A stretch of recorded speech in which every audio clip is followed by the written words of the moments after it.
It's been right at 1 year since I got my first diode laser, the Ortur Laser Master 2 Pro. Today's video, I want to take you guys through 1 year of ownership, as well as do some maintenance and improvements to this thing.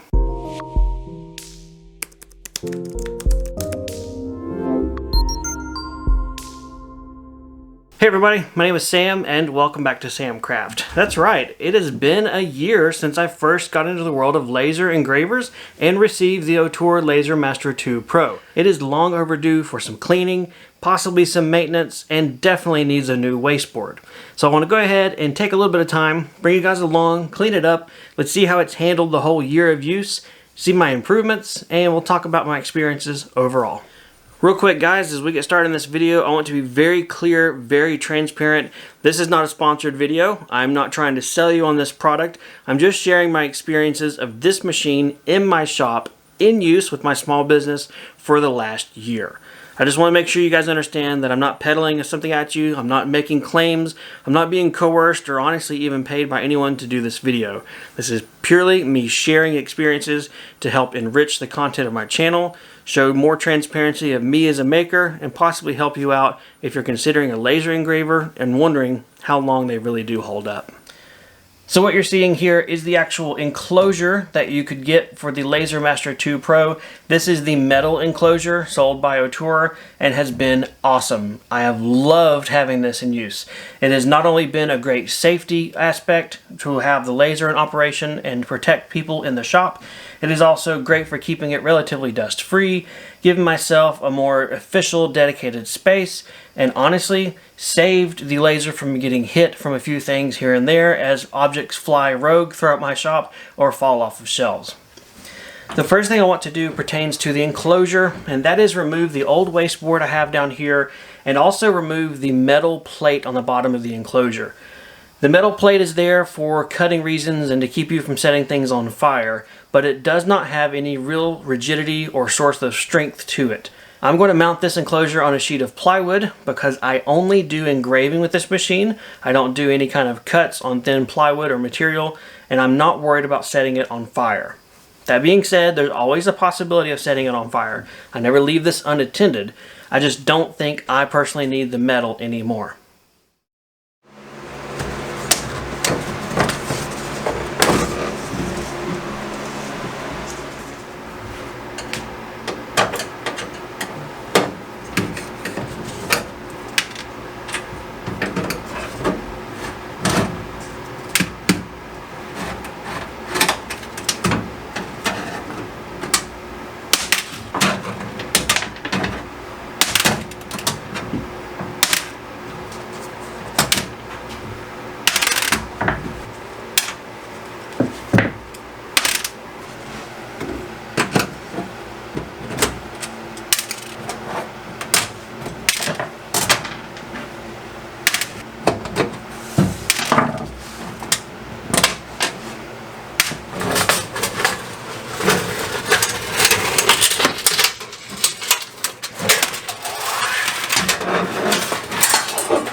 I went ahead and cut a sheet of 1/2 inch Baltic birch plywood to 24.5 inches wide and 25 inches deep.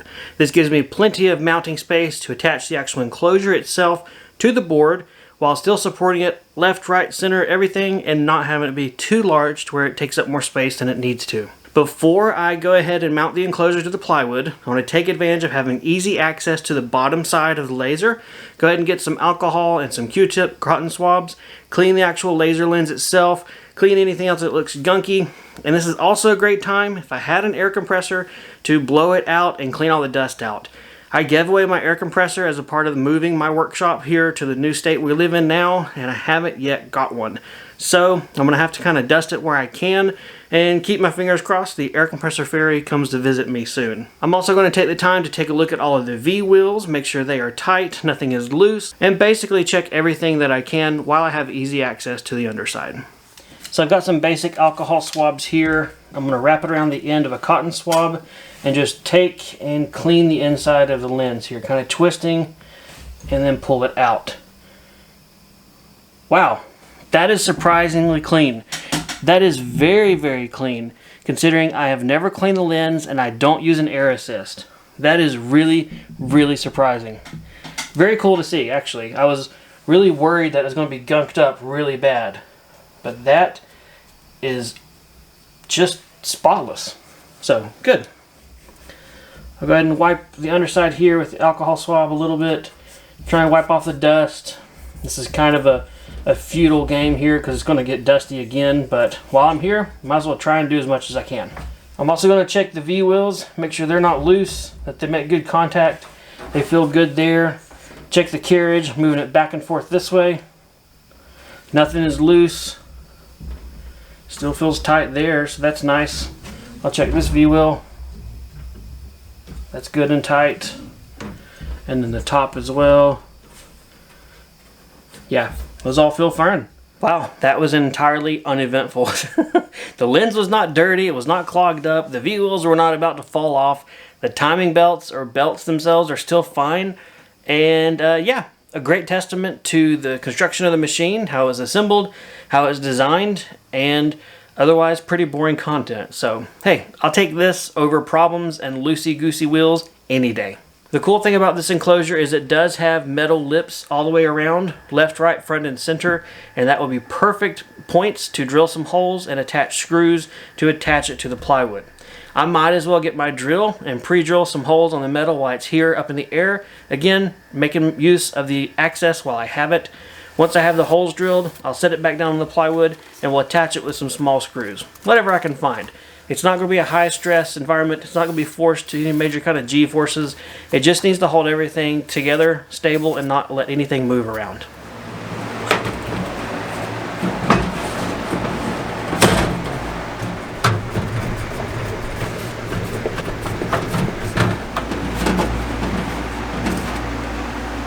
So another thing I want to address is this flimsy wire and ugliness of masking tape with a copper wire attached to it to give it some sort of rigidity. This is the wire that controls or goes to the laser head, and it is horrible. I think I can zip tie it around this area on the gantry, still clear the V-wheels and everything, and have enough room for the wire to stay out of place or stay out of the way. Alright, I've got a little angled pick. I'm trying to pry off this little cable protector back here. Just enough. There we go. Put the zip tie through. Go ahead and attach it in place. That should give me enough play. Yep, it can move all the way to the right and all the way to the left. It doesn't stress out the cable and it stays put. So, very nice. I like that. Alright guys, I think at this point, I'm done. That's all I need to do for my wasteboard. Everything's clean, everything's tight and right, and improved. I took off my masking tape, and I zip tied a wire. Man, I am MacGyver. Actually, that's really cool. It is so cool to see that after 1 year of use, and zero maintenance, zero care, in a sense, and just pure, raw use in a small business, that's it. That's all the thing needed. That is really, really cool. What I'm ready to do now is plug this up to my Fusion 5 tablet, launch Lightburn, and load up my newly designed wasteboard. This is something that I've been testing out for about a month now. I have not made any real major tweaks in the last probably 3 weeks, so I'm comfortable to say this is it. This is Sam's perfect wasteboard grid layout. and is fully functional for everything I do with this machine.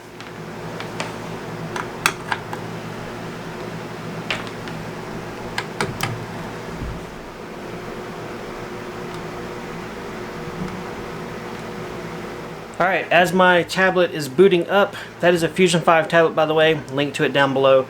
It is a Windows-based tablet, and it runs Lightburn, no problem, and runs this very well too. I'm going to go ahead and focus my Z-axis on my Wasteboard. That's as simple as using the little focusing cylinder that you get with the laser. Place it on the Wasteboard, and since I have the hands-free, tool-free Z-axis adjustment, very much recommended add-on, by the way.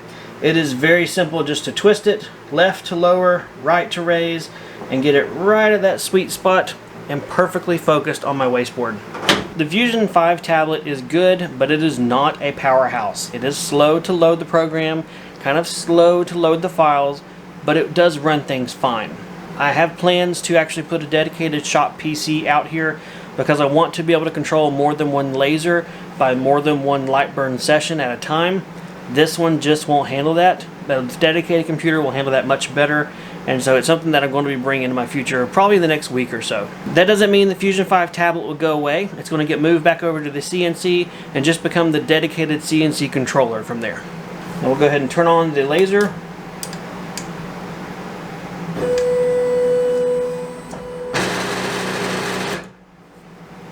Well, that's different. What did I break? So what I left you guys off with last night was me crashing the diode into the rail of the laser. The reason it crashed is because I focused it a little bit too close to the Wasteboard, and it was just enough. I mean, just enough to where the diode was lower than the rail, and it hit it whenever it tried to home the machine. It was late in the evening, and I wanted to push through to get the video done, just to have it done and out of the way. So I thought, hey, I'll raise the laser up, I'll home the machine, start the job. When it goes to move, pause it, lower the laser, and go from there. The problem with that is when I designed my file, I designed it to go off of the XY0 coordinates, the homing point of the machine. More specifically, I designed my labels on my X and Y axes to be right up on that homing point of the X and Y axis 0 point. That meant as it went around to do the labels of the grid lines, it kept hitting the rail over and over and got it out of alignment. So I thought I could fix it last night. I tried to run it a second time, thinking that was going to be better, and honestly, it was just a great example of one of those times where I should have just walked away. So now I'm left with a Wasteboard that is useless. It has a little bit of double vision going on, and even though I tried to sand it out, I'm not sanding this out. It's not going to be clean enough. So I had the privilege of replacing the Wasteboard with another sheet of plywood and starting it all over again.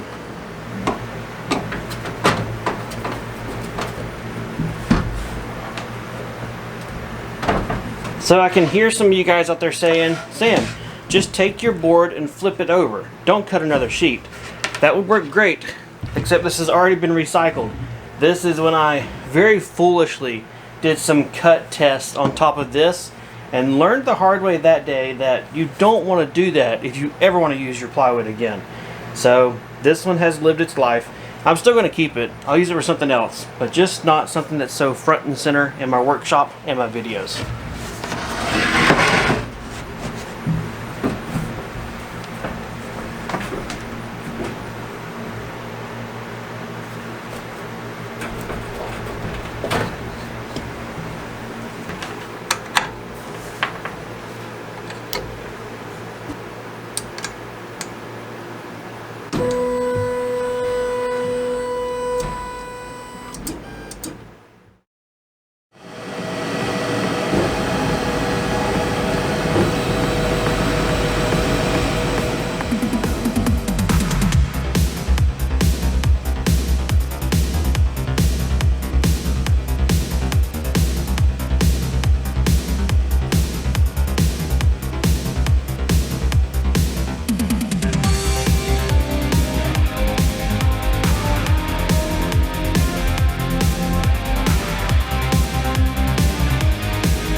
Well, it took 2 days, and it took some wasting of some wood, but the wasteboard is done and it looks great. So I want to take a second and talk about a few of the points of my wasteboard design, my grid board or whatever you want to call it, and why I did what I did and how it works well for me. First and foremost, I used Lightburn for all of my laser engravers. I would never recommend any other software, even if your machine comes with some free stuff.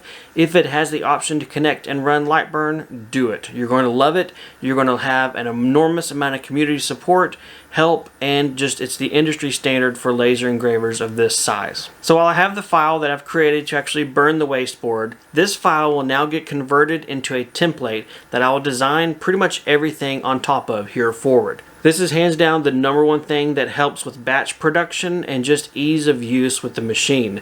I always have my origin or starting position set to home, 0, 0 coordinates, and I know that using the template in Lightburn, wherever I place my objects, if I place them the same place here in my laser, they're going to be perfect. They're going to line up every time, no problems.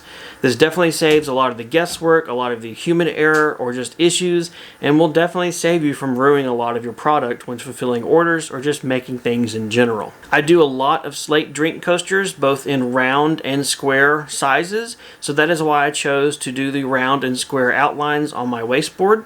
I tried to fit as many as possible. I could fit 9 total and decided to go ahead and fill 9.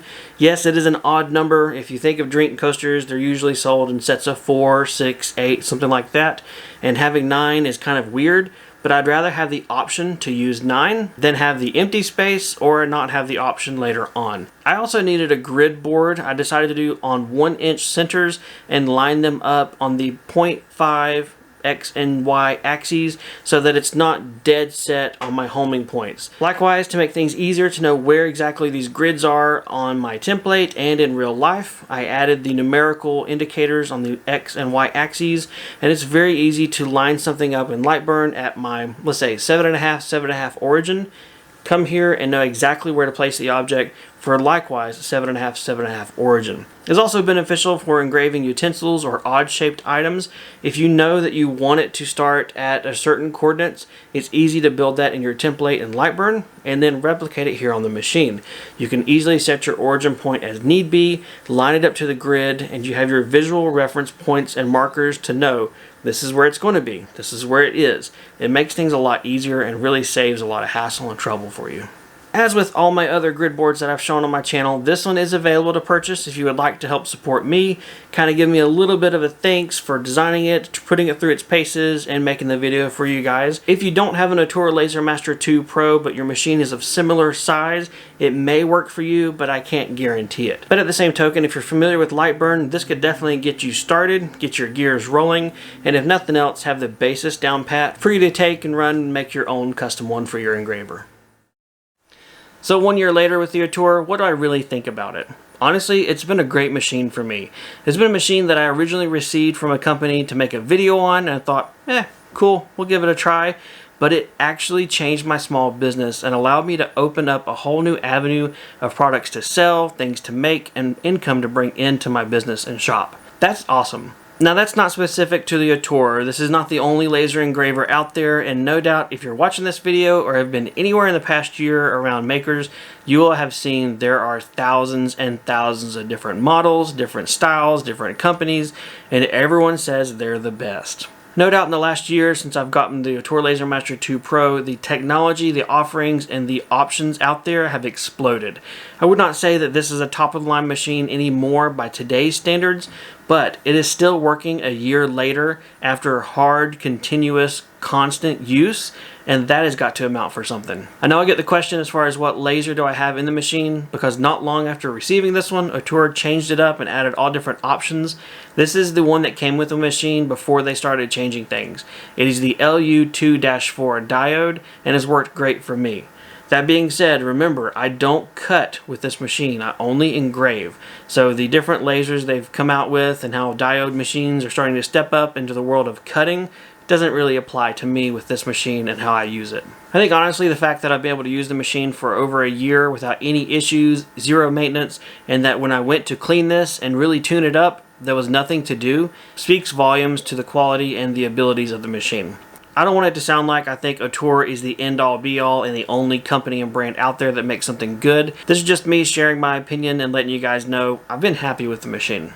Alright guys, I think that's all I can come up with as far as what to talk to you about the machine and everything. If you got questions or comments, things that I didn't touch on, things you're curious about, feel free to leave me a comment down below. I'm not an Ortur expert. I'm not sponsored by Ortur. I'm not dead set on the company or this machine. This is just me sharing my personal experiences of using it for over a year and how it has brought money and changed my small business, which has been positive overall. So hopefully you guys found this video educational, informative, or just entertaining. If you have any questions or comments, feel free to leave them down below. Otherwise, take care, and I'll see you guys next time in the workshop. So what do I want to do first? The first thing I want to do pertains. Check the belts, check everything, woo! Aha! Aha! So first thing up, let's just film it and do it, right? Because I'm not cutting through anything. I'm not doing cuts or any kind of through cuts. Next thing to do is to run the new Wasteboard on the new plywood backer board. Wasteboard, whatever, blah, blah, blah. That being said, let's kick the tires, light the fires, plug the wires, and watch it go. How am I going to fix that? Spider! Holy moly!